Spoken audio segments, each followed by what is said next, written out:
Enies Lobby, one of the most important stories in One Piece. Many fans consider this to be the pinnacle of the series. It has a ton of action, tear-jerking moments, just an all-star cast of heroes and villains, along with great writing. It does so much right.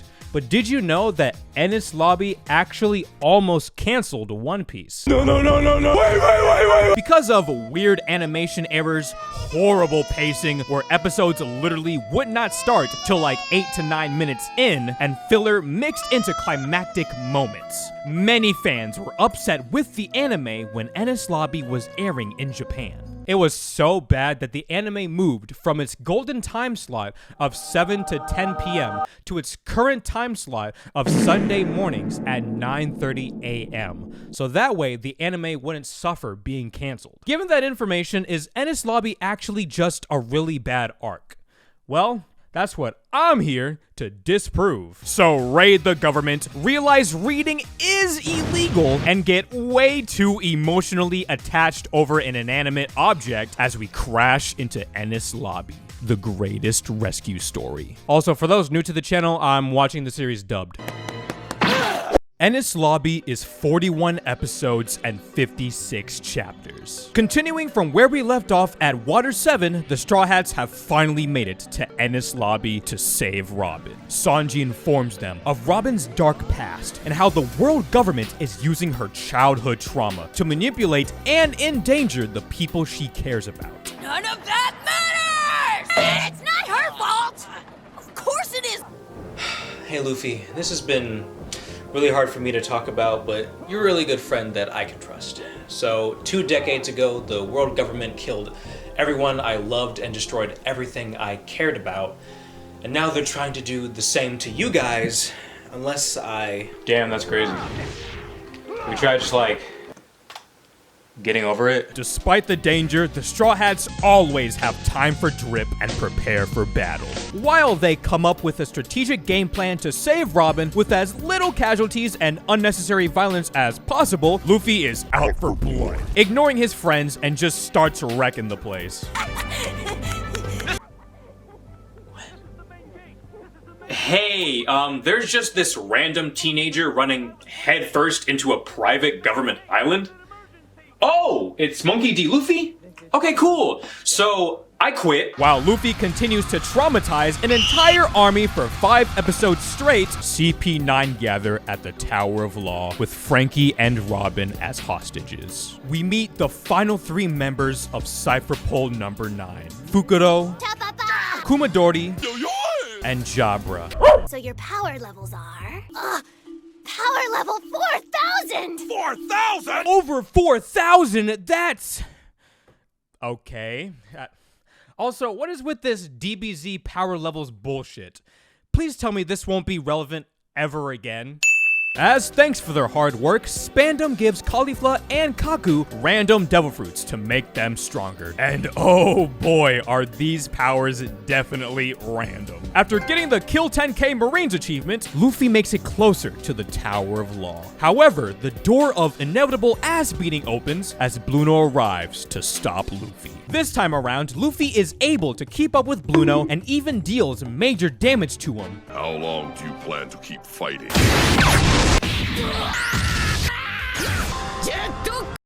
Luffy decides to get serious. After their encounter with Aokiji, Luffy realizes just how weak he truly is. Thanks to Cypher Pole, he's found a new way to fight and protect his friends. They're not all strong like me. Wow, Luffy, way to just belittle your friends like that. Yeah, that guy over there with a huge dental insurance who trains like literally every single day while I just sit around and eat meat? Bro's mid as shit compared to me. Introducing the No Son, we have Super Saiyan at Home Transformation Gear 2nd. Luffy uses his rubber body to pump up his blood, causing him to move so fast that the fight just ends immediately. But really, this was such a major moment for Luffy in the show. And Gear 2nd on its own is a really cool transformation, and I just love how the anime emphasized how fast he's moving with its crazy sound effects. Like, it almost gives me the vibes of when Goku went Super Saiyan for the first time. With one Cypher Pole agent defeated, defeated, Luffy stares down the Tower of Law and waits for his crew. Speaking of the Tower of Law, our prisoners, Robin and Frankie, are... Stuff like this makes me wonder why I like this series. Thick thighs truly do save lives as Frankie and Robin escape with the powers of a fat dumpy. Then Luffy and Robin finally reunite. Without hesitation, Luffy goes in to save her. Stop it! How many times do I have to tell you? I just want to die! Sorry, but that sounds dumb to me. Breaking news at Water 7. This just in, depression is no more, as world-renowned therapist Luffy D. Monkey has stated it to be stupid and a hassle. While not entirely wrong, it might not have been the best way to go about it. Coming up next, the fuck does Dedashi mean? CP9 stare down Luffy, ready to engage in battle. But he's not alone, as the rest of the Straw Hats come along, all determined to save Robin no matter what. Yeah! Fuck CP9! However, Spandam has come prepared with the very thing that continues to haunt Robin. The golden transponder snail can call forth the strongest military attack known as a Buster Call. 5 Vice Admirals command 10 battleships with an army of soldiers and destroy everything and everyone in sight until there is nothing left, all in the name of absolute justice. This very device caused Robin immense suffering 20 years ago on an island called Ohara. In the West Blue, Robin was born on the island of Ohara, home to the best scholars in the world. When she was only 2 years old, her mother went off to sea for research, leaving Robin all alone with her abusive aunt. If you don't shut up, I'll hit you. Because she ate a devil fruit, all the kids bully her, and the townspeople fear the demon child. The only people she can truly call family are the scholars at the Tree of Knowledge, who celebrate her success for passing the doctoral exam, becoming an archaeologist. Dang, Robin became an archaeologist at the age of 8? Meanwhile, I'm 24 and making videos about cartoons.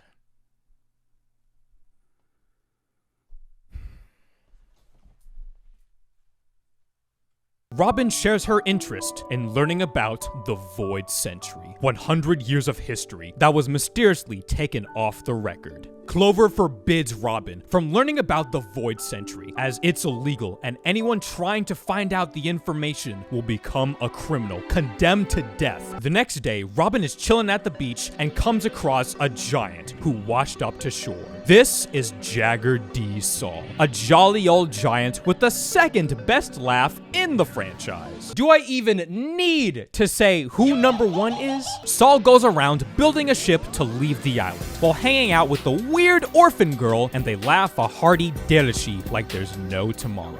Which there won't be, as Chief Spondine of CP9 is headed towards Ohara to have a little chit-chat with the scholars and to find Robin's mom, Nico Olvia. Olvia warns the scholars that the government is headed towards Ohara to kill them all for trying to learn about the Void Century. CP9 arrives and heads off towards the Tree of Knowledge. Meanwhile, Olvia and Robin do that thing they always do in anime, where two characters who want to see each other just happen to pass by each other without even realizing it. All the scholars are gathered outside the Tree of Knowledge, and Spondine captures Olvia. Spondine speed dials the 5 Elder Stars, the biggest names in the world government, to talk to Clover about what he's done. Clover starts his 3-hour-long part 1 of 7 deep dive analysis YouTube series about One Piece lore. However, the 5 Elder Stars don't have that kind of attention span and shoot Clover for knowing too much. Rubbing a lot more salt into the wound, Spondine summons the Buster Call to destroy everything and everyone on the island.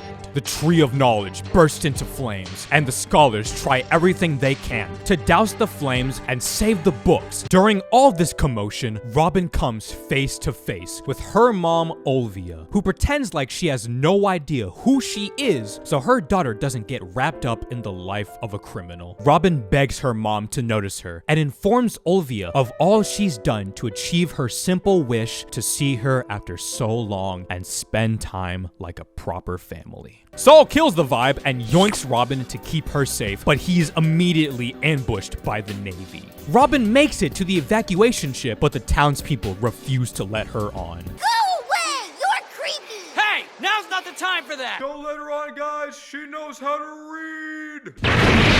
The evacuation ship was blown up! Well, I bet Robin's lucky she's not on that ship. Robin goes back to Saul and sees him being attacked by Vanilla Ice's greatest rival, the former Vice Admiral Kuzan. Before Kuzan can kill the giant, Saul tells Robin to go out to sea and search for friends who will never abandon her. No matter who you are, ain't no one born into this world to be alone! Ah, I see you haven't met Spandam yet. With Saul dead, Robin is once again alone. She tries to run away, but comes across Kuzan, who has prepared a ship for her to escape. He has no intentions of being her ally. He simply wants to see what kind of person she'll become and warns her not to live a life of crime or he will come after her. Yeah, no, she didn't listen. And so Robin slowly sails away from the island of Ohara, now burning down to the ground along with everyone she loved, as she silently lets out a dedashi just like Saul taught her.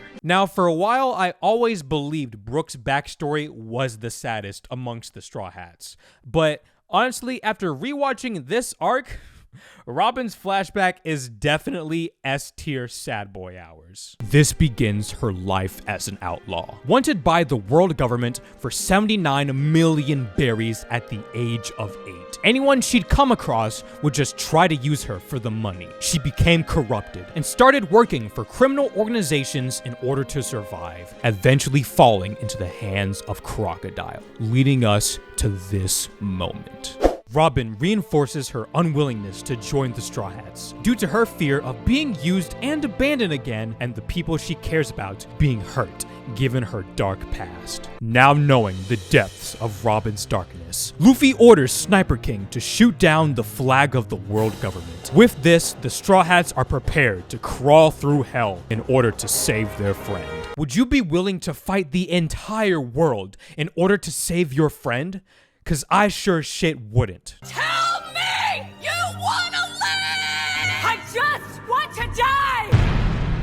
Robin finally admits her true feelings, begging the Straw Hats to save her. The battle between CP9 and the Straw Hats begins. As in extra fuck you, our super cyborg Frankie randomly pulls out the blueprints to Pluton and then burns them.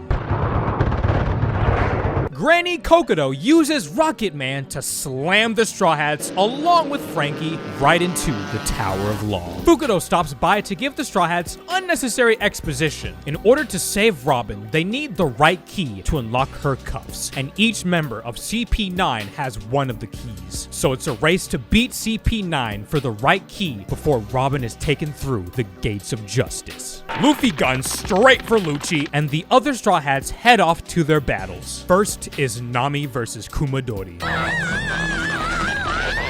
Nope. Zontan, get the fuck out of here. Nami manages to escape and runs into Chopper, saying how she got one of the keys. Over on Zoro's end, he comes across Kaku, the conveniently greatest swordsman of Cypherpole, who just so happens to be a master of 4-sword style. The other two being his legs, if you couldn't tell. 3 swords, 4 swords. You fools know absolutely nothing about what it means to be a true swordsman. Behold, this is what true power looks like. 6-sword style! Meanwhile, Sanji comes across his opponent, Khalifa. Oh, no. Now, I know what you're thinking. Sanji is not gonna fight back because it's a woman. And normally, I'd agree, but I feel like this case is very different because Caulifla is an extremely powerful opponent who's trying to kill Sanji, and she's partially responsible for Robin's execution. So I feel like this is one of the rare occasions where he should fight back and defend himself. And I know it's going to be really, really hard for him to go against his moral code, but I believe in it. Ooh, that's gonna cause a heated argument in the community. But you know what? You at least gotta give Sanji credit for sticking to his morals no matter what. Nami and Chopper come across the defeated Sanji plushie, beaten and bloody. Remembering that he's a loyal tier 3 sub, Nami tells them to leave Caulifla to her. Over by the kitchen, Frankie is looking for some cola to refuel, but encounters the loudmouth assassin Fukuro. During their battle of manliness and stupidity, Chopper and Kumadori stumble on over. Now, I really don't want to keep going back and forth between all these different fights, so we're just gonna put Kumadori in the fridge for a while and then come back to him a bit later. Frankie asks Chopper to give him some cola so he can finish this fight, but Chopper likes to do a bit of trolling around here. Stop looking at me with that! I wonder what else might happen when I give him other drinks, face, you little bastard! Here are a list of drinks I'd like to see Frankie use. Number 1, Mountain Dew. He'd either say something racist or just scream about V-Bucks and crave Doritos. Number 2, Red Bull. He'd either say something really racist or just grow wings. Number 3, Boba. It would make him not shut the fuck up about it. And lastly, just water. Frankie finally gets the cola he needs. He unleashes a mighty super loud enough for even the heavens themselves to hear. Frankie brings around the WWE SmackDown on Fukuro and wins the fight. This is such a great fight, and in all honesty, it's probably like my second or third favorite in this arc. And I just love the moment where after Frankie consumes the cola, he just yells super at the top of his lungs. Like, that just gives me goosebumps every single time.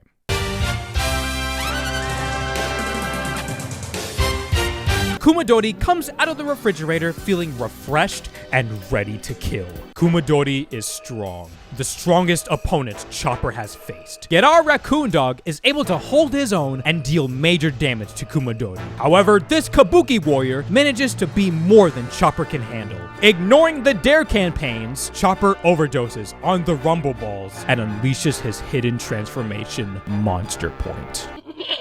A powerful beast, incapable of recognizing friend from foe. It one-shots Kumadori and even tries to attack Frankie. Then the monster climbs the tower. Our next match is Nami versus Caulifla. Nami casts Thundaga, but Caulifla uses her Devil Fruit powers to stop it. That's right, the power of soap can stop even thunder. It is scientifically proven that not only will soap keep you clean, but it is also resistant to thunder attacks. They should put that in Dove commercials. Now, if you thought Oda was down bad when he drew this, at least he wasn't nearly as horny as the creator of Dr. Stone, Boichi, who drew a way more suggestive version of this fight. Caulifla ate the bubble fruit. Dear Lord, Oda's running out of ideas. Basically a stronger version of Alvida's fruit. She makes her opponents so smooth and clean that they physically become weaker, making Nami unable to use the climb attack properly. Things look dire for Nami, but Monster Chopper stops by to share his beauty tips by throwing an entire bathtub onto the stinky Sanji. Although Nami realizes that the water is the key to getting her strength back, she plays God by creating a rain cloud, reverting her back to normal. I'm done playing this game. I'm gonna fill you with more holes than... Nami gives it everything she has to outsmart Caulifla and finally manages to land a thunder attack. Nami wins. Over the garden wall, Sniper King runs into Jabba, who's taking a fat nap. Our hero notices the key just out in the open and goes full-on Metal Gear to grab it. Unfortunately, the demonic Hell Beast cause a stir and wake up Jabba. Jabba continues the furry train by revealing his Yif Yif Devil Fruit ability. Man, I hope Kaku didn't get anything weird or stupid with his Devil Fruit power. Yes! Giraffes are fucking awesome! Woo! Don't you dare insult their majestic beauty. Watch as Kaku shows the powers of a giraffe. Whoa, that was so cool! Also, fuck! Ow! While Zoro and the greatest animal alive do battle, Usopp continues to get bullied by Jabba, but then the hunter comes to redeem himself. It's now Sanji versus Jabba. Sanji and Jabba are pretty equal in strength, causing a back and forth struggle between the two. However, Jabba unveils a dark secret. He is Robin's older brother. Years ago, Robin and Jabba were playing in the beach like any other day. Things were quiet yet peaceful. Then suddenly, Robin was taken by the evil world government, never to be seen by her brother ever again. And so, Jabba swore that he'd do everything he can to get his beloved sister back, even going so far as to join the very organization that threatens his sister's life. Could you imagine if Jabba was actually telling the truth? That'd be like the worst plot twist in One Piece. Sanji decides he wants a cool power-up too. He rolls around at the speed of sound, invoking the powers of the devil, Diablo Jamba. And what's more impressive is that he's not screaming in pain by his foot being on fire. Sanji reminds Jabba the childhood trauma of putting your hand on the stove and wins the fight. If God created food, then the devil created spices. Ayy, mama frickin' mia. Sanji's new technique is probably one of the coolest moves in this series. And like, yeah, it's true, it definitely isn't ass pull because it comes out of literally nowhere. But I mean, it's so badass, I kinda give it a pass. Just like this next one. Zoro decides to get serious. He whips out the do-rag and goes sicko mode, unleashing all the techniques at his disposal. It's like when you cram dough through a little hole and it comes out as noodles. Like a pasta machine. Pasta machine! I'm losing my mind right now. Zoro is no match for the majesty that is a giraffe and proceeds to also pull something out of his ass, the 9-sword style Ashura, and wins the fight. All these fights in Enies Lobby basically just feel like an episode of Oprah, where Oda is just out here giving every single Straw Hat a new power-up. All that's left is Luffy versus Lucci. And we are off to a terrible start. Luffy runs into Chimney, who tells him of a secret passageway that'll get them to Robin real quick. Speaking of Robin, her and Spandam are having an argument like they're in the middle of getting a divorce, and Spandam accidentally invokes the Buster Call. However, a giant door stands in their way. Luffy's strong, but this might be just a bit much for him. Good thing he's got another trick up his sleeve and manages to smash the door, although this new power comes with a small setback. Don't mind if I do. Luffy eventually catches up and runs into Rob Lucci, the final obstacle to save Robin. This is truly Luffy's toughest battle yet. Starting off equally matched, but Lucci quickly takes the advantage, even with Luffy's gear second. Luffy versus Lucci is probably one of the best fights in the series. I mean, we've seen our rubber boy in dire situations before, but he's never struggled this hard. Despite One Piece nowadays having insane high quality animation for a lot of its fights, this one still holds up pretty well to this day. Only thing that kind of sucks is the fact that this fight spans across 16 episodes. To give you an idea of just how ridiculous that is, this one fight is longer than all of Long Ring Long Land. Realizing Gear Second isn't doing the job, Luffy uses his newest technique, Gear 3rd. He inflates his bones to be as big as a giant and whacks Chester the Cheetah's cousin across the ocean into a Navy battleship. The Marines arrive at Enies Lobby and start their assault. The tragedy of Ohara strikes again. The battle becomes too much for Luffy as Lucci uses the hidden technique 6 King Gun to damage Luffy's body beyond repair. Realizing the hopeless situation, Sniper King calls in Usopp to give Luffy a pep talk to get back in the fight. Luffy gets his second wind, determined to beat Lucci no matter what. Taking in all the hardship Robin has endured and wanting to do everything in his power to save her, Luffy overwhelms Rob Lucci with a barrage of fists like he's button mashing in a fighting game. And with that, Rob Lucci is defeated.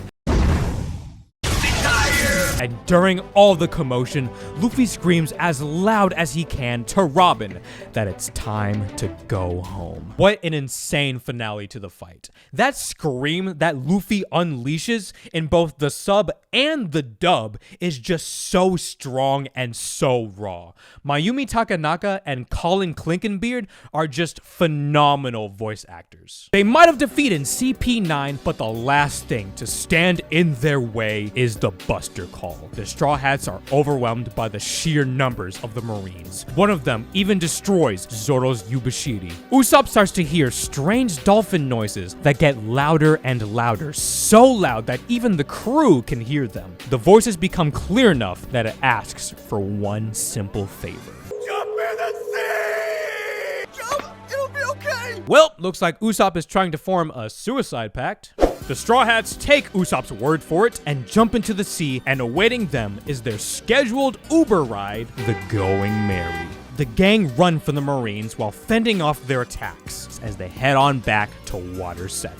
The crew eventually encounter Iceberg, who set out to sea in search for them. But then the inevitable happens. The Going Merry stops in its tracks and breaks in half. Iceberg tells them that the Klabautermon spirit asked him to rebuild her so she can sail with the Straw Hats one last time before it all ends. Realizing it's finally time to say goodbye, the Straw Hats hold a funeral for the Merry. As Luffy burns the ship, the Straw Hats watch and recount the golden days aboard the ship. Then we just go into complete Toy Story shenanigans as the ship talks to the crew and apologizes for not being able to survive to the end. Half the crew breaks down into tears as Luffy apologizes for being so reckless to her and thanks her for everything she's done for them in the past 300 episodes. The Going Merry is no more.